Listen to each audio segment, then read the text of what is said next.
welcome back to another episode of The Good, The Bad, The 30. I'm your co-host, Maya Hood. I'm Alexis IG. And I'm Kiera Lindsay. And today we are talking about something that I keep seeing on the internet, and it's called the unfinished room theory. I ain't Have seen you it ever yet. heard about that? But do y'all be on Threads? So I saw it on TikTok originally. I just started getting on but Threads. I've been seeing it on Threads, and so my curiosity led me to go and figure out what the hell this is.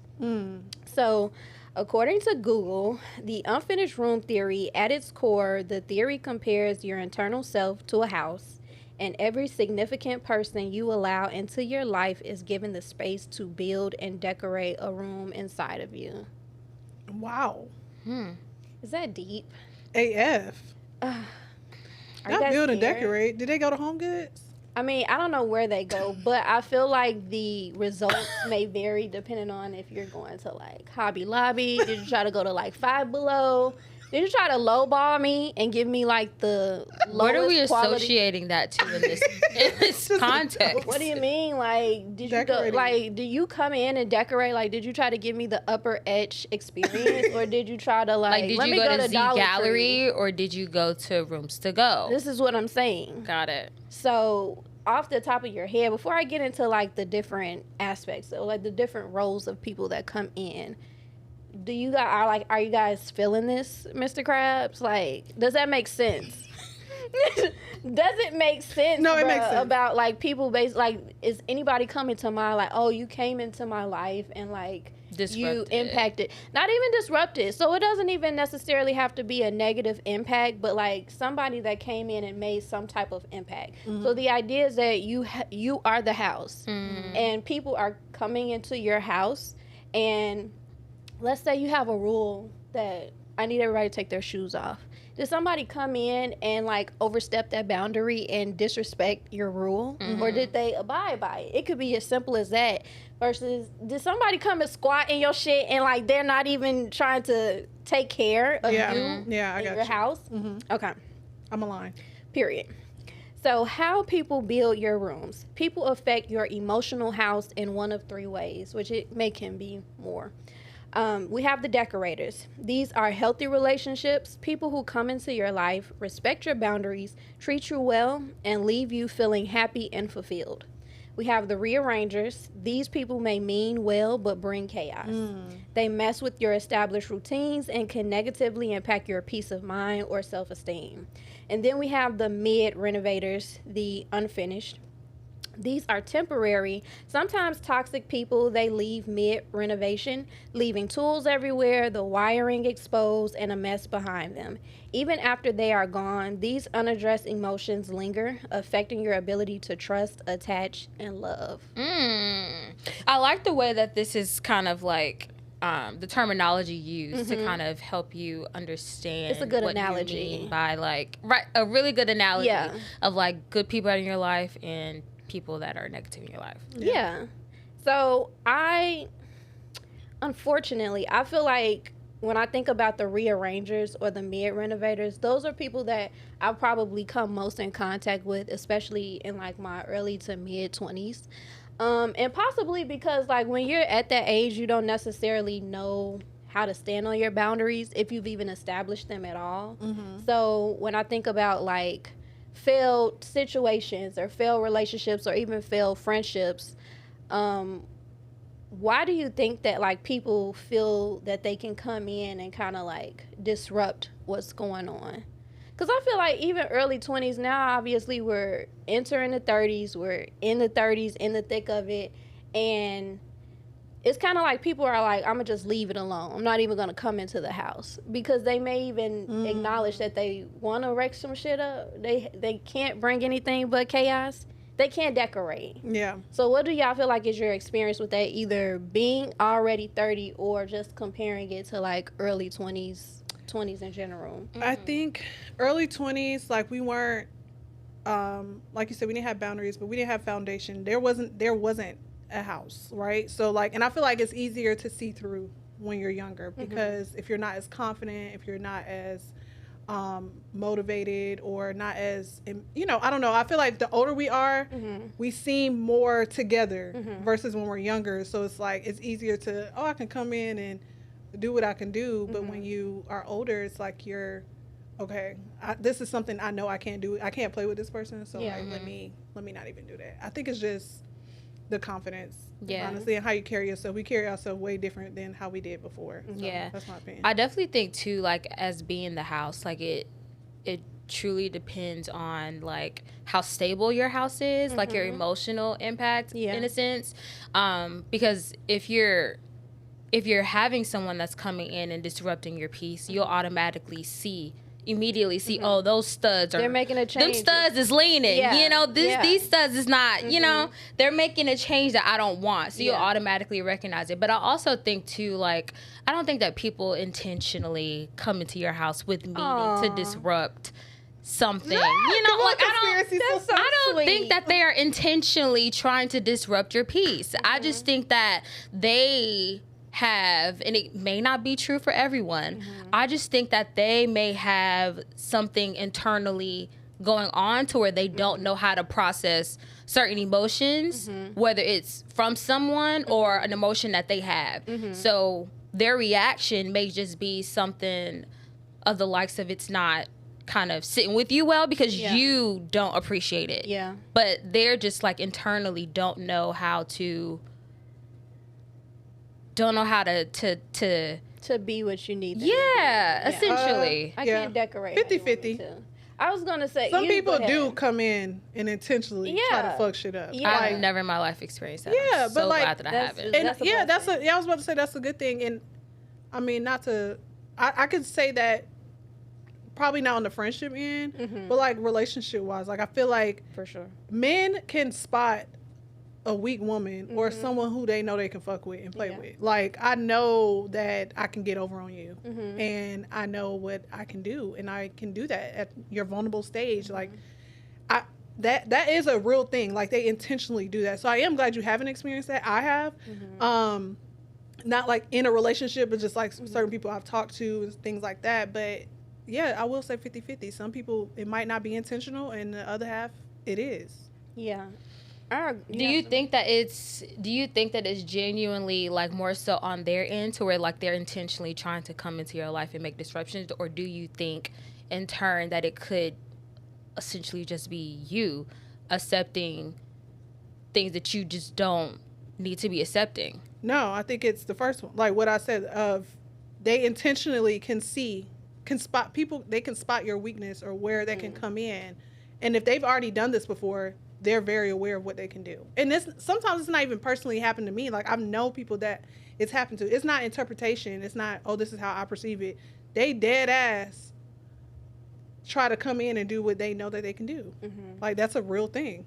To add to her point, but to change it just a little bit, I think that, especially at this age, I think that once our frontal lobes developed, and we kind of started narrowing in on our self-awareness, I think that people knew what their flaws were, like what their weaknesses and what their strengths were, both men and women. Yeah. And I feel like we're now at an age, I started saying this around like 27, like we're at the age now where like your flaws, they come out more, like they're harder to hide. So if you are, for example, on the aspect of relationships, if you're a man that lacks discipline, whether it be in relationships, your career, or not even just men. If you are a person that lacks discipline, can't keep a job, you can't keep a stable relationship, a stable anything, those things start to come out more when you get older. Yeah.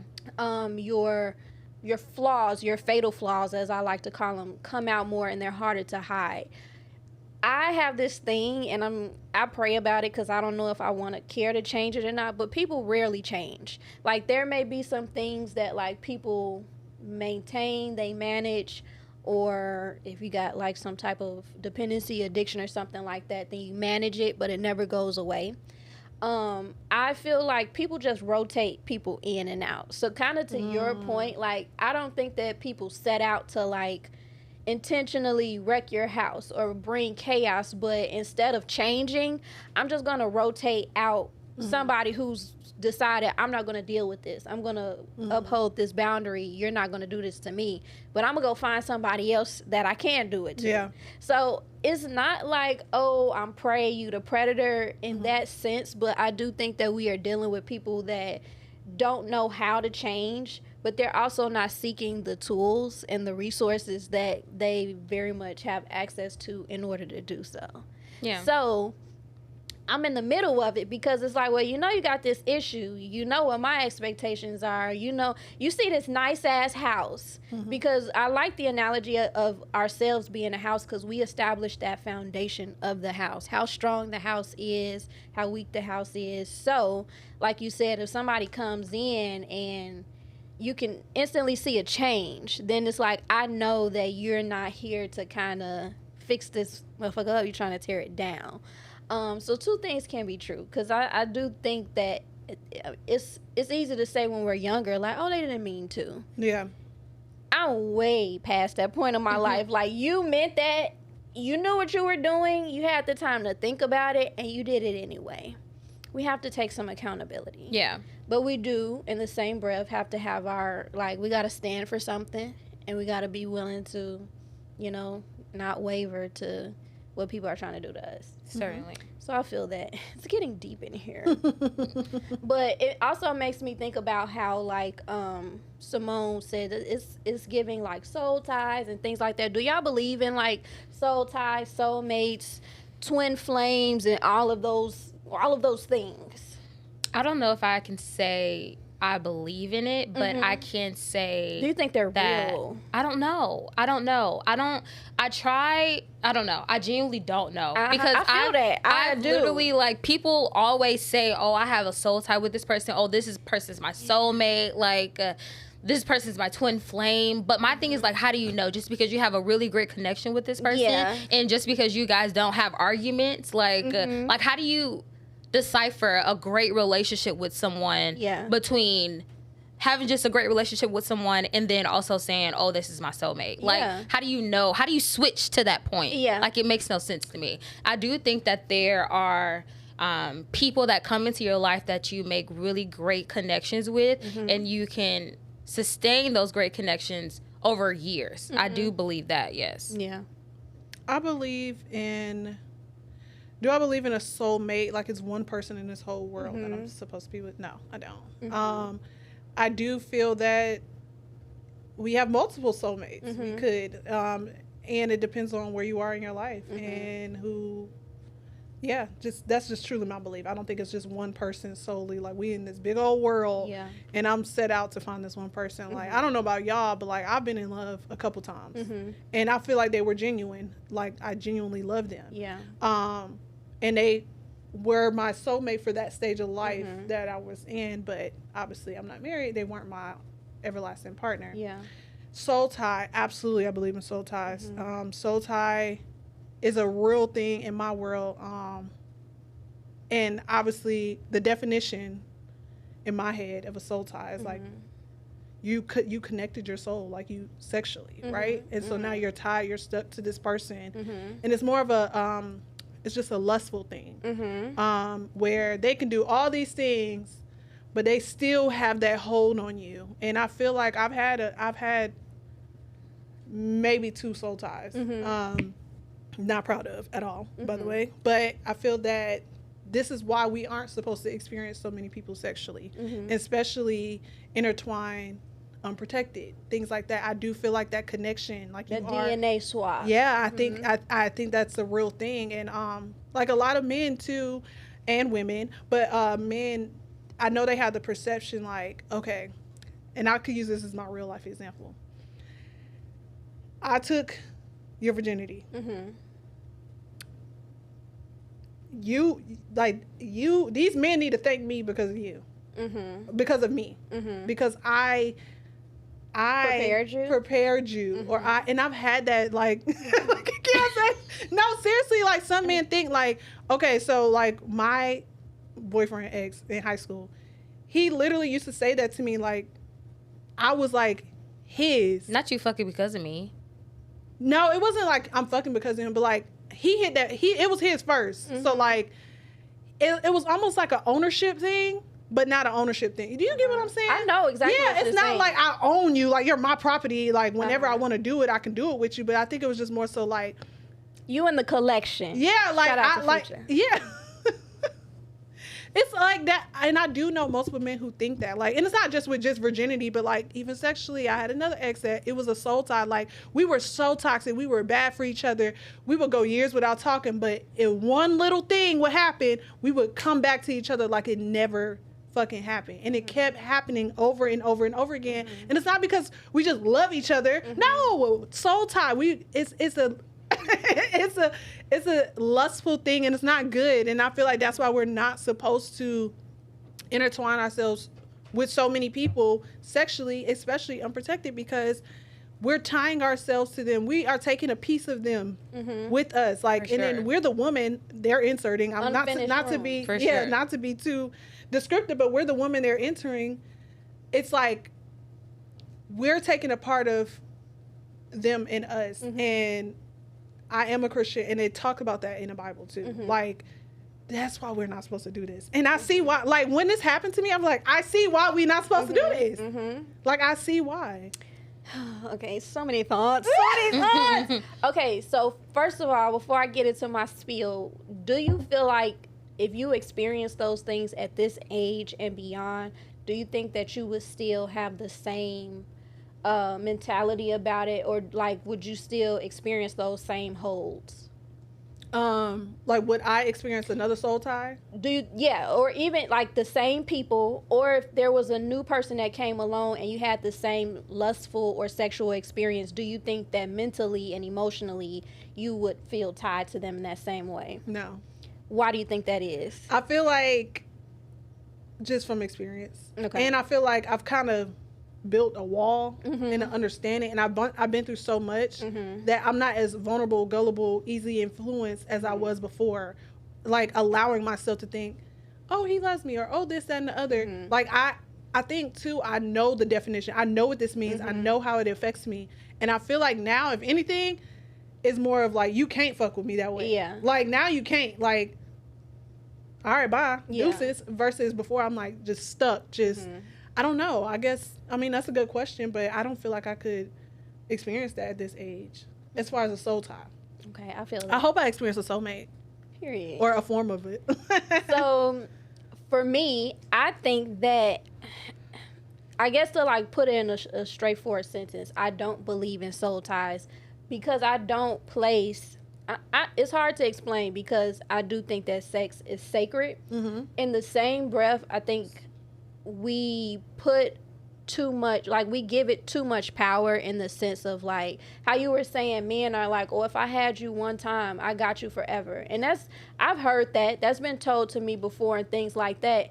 And at a certain age, I felt like, well, that's silly to say because like I don't even think about you. You know what I mean? And I can't resonate with the mindset of a man. I don't know if you really are giving it as much power as you're saying, like, I got you forever, because you don't. But I always felt like a soul tie was something that, like, as long as it's almost like a not a hex, but like it's like voodoo or all of those things. It's like a virus. If you don't believe in it, if you don't believe it's gonna happen to you, like not karma, but like, you know, like hexes and things like that. Like somebody could put a hex on you. Or dang, I can't think of the word, but like I remember, he got a it's something you may think of it as I'm saying it, but like saying like somebody has some type of spell on you. Because I remember getting out of a relationship, and then like the first few dating experiences were so bad. I'm like, damn, it's a hex on me because like why can't I have any successful dating experiences? But I feel like it's a mentality thing. Like as long as I feel like, and I have a friend, she experienced a bad breakup. And she was just like really beating herself up because like everybody that came along next, it was just not successful. And she would get upset because she's like, why can't I be happy? Or like, why can't I this, that, and the third? And I feel like as long as you're stuck in the mentality that like that was as good as it can get, then that's what you're gonna believe. And I could resonate with, like, if that's what you want it to be. If you want us to have a soul tie, we talking stuff and we saying that that's what it is, and I can still hit you up like nothing happened, then it's gonna be like that. It's gonna feel like that. But the moment that I like flip the switch, it's like nothing happened. Yeah. And even to add to that, I feel like people give certain things like high school sweethearts and like things like that. People give things too much power. Yeah. I've been in a relationship for 10 years. I've known other people that were in relationships for a very long time. And this may sound very cynical, but it's like, you don't have to give it as much power. Like, even going to the analogy of this, like, some people come into your house and they decorate and they make beautiful experiences. You may learn some lessons in that. They may even do all three at once. They done renovated some stuff. They done started some. They done may have proposed and y'all ain't never get married, or just all of these different things, chaos, confusion, love, all of the things. And it didn't amount to anything, aka the wedding ring or starting a family, whatever.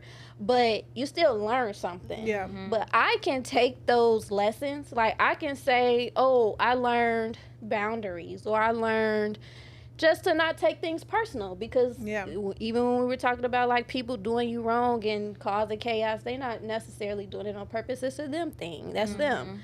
I can take those lessons and I don't have to be like, oh, I had a high school sweet. Like, I don't feel the need to hold on to that because I don't want to give it that much power. Yeah. But I feel like our community and even society, like, it is in our nature to be codependent, and it is in our nature to, like, want things to have some type of meaning. But I feel like we've gotten to the age now where it's like, even if it's not a big answer to the why, there's still takeaways, and you don't have to give into that. Yeah, for sure. So, soul ties, soulmates, I don't know, because I do feel like you can find somebody that is like equally yoked. Now it also depends, you know, we got some people that may not be Christian, so they may feel like I got 5 soulmates at one time. Obviously when you get married, you say your vows. Sorry. His bald head ass. Oh my God. You them bald head bitch. That's nasty. I don't care. Intermission. He probably doesn't even look at them as his soulmate. Oh no, they're just like, they're in alignment. Yeah, I think have an agreement. It's a real good AOA situation. Oh my God, we're not about to do this. Either, but no, that's nasty. And that's another point to, like, society and our community. Like, there's a lot of things, and I'm not slandering anybody's household or situation, because I feel like if that is the pursuit of happiness for you, then so be it. But I don't like when people normalize, and this is getting off topic a little bit, I don't like when people normalize things because that works for you. Oh, I just don't think that we're all supposed to be monogamous. I don't think my coochie should be spread across the whole United States. I feel like stuff like that, like, I feel like that's just them trying to justify, because they know that people are going to think that it's wrong. It's just them.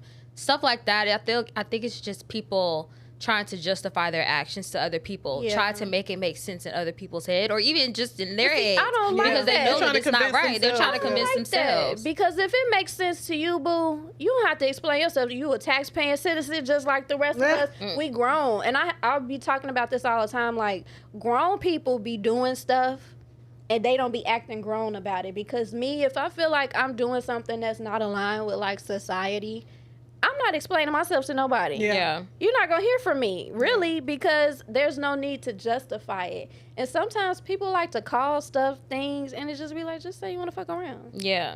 Just say you want to you just say that. Yeah. But you don't have to be like, I just don't think that as human beings, we're not supposed to be. Now, the soulmate tip, I do feel like life is so long. Yeah. And whenever I say that, somebody being with the wrong person can also make life feel like it's long in the wrong ways. Like, oh my gosh, I have so many years ahead to look forward to this same chaos. Yeah. But being with the right person can make you feel like, oh my gosh, I have so many years to experience and to grow in that. So it's just important to like have people, if they come into your house and they're fucking shit up, you can't stay for long. Like, that's right. you gotta go quickly. But you gotta yeah, get an inspection to detect that. something. But I'm like, I really don't know when it comes to soulmates, because I do feel like you can find many people that, but also, and I'm gonna get off my soapbox real quick, but when it comes to love is also not enough for partnership. And so you can love your damn dog. Yeah. You can love your cat. You can love your friends, your mom, your grandma, all of that. But that does not mean that like we're here for the long while. Yeah. You have to have all of these other things. Bro, why is that funny? She always got an insider. We call her Inside Lex. Oh my God. Anywho, so one of the core takeaways for me is the importance of taking back control. Because to my original point, I do feel like we give things too much power. So like, if we do have experiences where people come into our house and like they've left an unfinished room, and we've even talked a little bit about like being a victim and things like that, not taking stuff personal is very important to me, because I feel like when you internalize things or somebody doing you wrong, then you start trying to figure out what did you do wrong or how, why is this happening to you? Yeah. And some people just have their own issue. Their house is not in order. Yeah. You know? So people can't be good to you if they ain't got their shit together. House, yeah. The ultimate empowering lesson of the theory is that it is still your house. Even if someone else started building a room and left it in a chaotic, messy state, you are not stuck living in it. I love that. I just got goosebumps. Once you are aware of the mental and emotional layout, you get to choose what happens next. You can remodel. You can put in the effort to process the emotions and fix up the messy space to fit your current needs. You can clean out. You can clear out the emotional debris left behind by toxic relationships and decide to let go of the pain. You can board it up. You can decide to leave certain doors shut completely so they no longer disrupt your peace. And one that's not on here, you can move the fuck out the way. You can get the fuck. You can get the fuck on. You know what I mean? So I like that. Yeah, it's something that I just have been seeing people talk about, and at first I was quick to critique it because I just feel like we give relationships and stuff too much power. Yeah. And I don't know if this just a me thing, because I've been through friendships and relationships. I've just been through a lot of experiences that have taught me that, even going back to pursuing yourself and happiness, that you got to find joy and people aren't going to find it for you. And so I don't know, personally, I'm still working on like what's worth sticking through, and like friendships, like golly, another one bites the dust. God damn. But okay, so I'm still working on that, because I'll be like, all right, well, bye. Like Martin, get to stepping. Don't let the door hit you with a good Lord switch. Thank you. Oh, but any final we have like thoughts no on that? tolerance. Like, no, because why? Especially as you get, like I said, getting older and experiencing things, your tolerance just changes. Babes, like, I have so many. We're losing grandparents. Yeah. Our parents are getting older. We have to spend time with them. We have nieces and nephews. We're having children. We're getting married. We're doing all of the things. You think I got time to be sitting up? Yeah, and I think, like I mentioned in an episode before, sometimes like why I feel like a lot of pressure and things come from us being in our 30s is sometimes we might not have as many years ahead, God willing we do, than we have behind. Yeah. So you want to kind of like, all right, I'm done playing. Prioritize. What's really going on? Like, I know, like, with me dating, it is a little hard for me because I am a little bit more strict, I guess. Yeah. And I'm a little bit more stubborn because I know that, and I don't want to portray the things I've been through on anyone else. Yeah. But at the same time, I do want to let people know, like, I'm not tolerating. This is what I want. This is what I expect, and I'm not settling. Yeah. And like I said, that came from experience, but also now I'm older. I got a son. Like I'm not finna just be playing. I ain't finna try to add more soul ties and stuff like that. Like what are we doing? Like you said, our tolerance just literally gets less. Cut. What I say on the comment, cut. Any closing thoughts? Not Cut. really. Cut. No, seriously. I feel like I've been like that with, especially when it in the conversation of relationship with men. Mm-hmm. I feel like that's always just been my persona. Yeah. If you can't provide the things that I want, then there's nothing else that we need to kind of discuss. Yeah. You're not getting anything from me, so we could just move along. Yeah. I feel like the conversation is a little bit different when it comes to friends, especially like how Lex said, we have so many years behind than we do ahead. Yeah. So you just kind of ponder on those memories, and like, especially if it's a friend that you want, you don't want to lose, you try and figure out like little ways that you can continue to let the relationship linger on. Yeah. And but like you said, it comes a time where you have to be like, okay, yeah, I can't do this anymore. Yeah. Well, I don't know. I just like, we have so many theories, and I think that sometimes it aids the codependency, but I do feel like it's important to know, like, we do have the control and we have the option to decide. Yeah. But that was fun. That was good. We all learned something new I definitely together. did. Yeah, I never heard of that. Now, theory. y'all know our phones be watching. I mean, they be listening. So it's probably gonna pop see up it. on TikTok. You're gonna see it pop up, and then you're gonna get into the commentary and all of that. I just thought about something. I'm gonna say it off air. But anyway, thanks for joining me for that little tidbit. Of course. Thanks. This was real cute. Yeah, it was. Well, thank you all for tuning into another episode of The Good. The Bad. The 30. Make sure you like, comment, subscribe, and follow us. And we'll see you next time. Bye.